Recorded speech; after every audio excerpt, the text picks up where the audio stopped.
இட்டு போடு, என் தாய் கொடுத்த தமிழுக்கேவை தட்டுப்பாடு.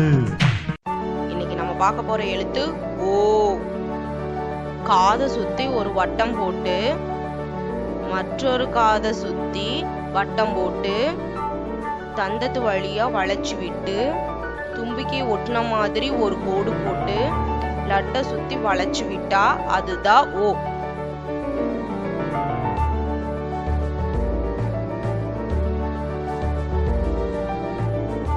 காதை சுத்தி ஒரு வட்டம் போட்டு மற்றொரு காதை சுத்தி வட்டம் போட்டு தந்தத்து வழியா வளைச்சு விட்டு தும்பிக்கை ஒட்டின மாதிரி ஒரு கோடு போட்டு லட்டை சுத்தி வளைச்சு விட்டா அதுதான் ஓ.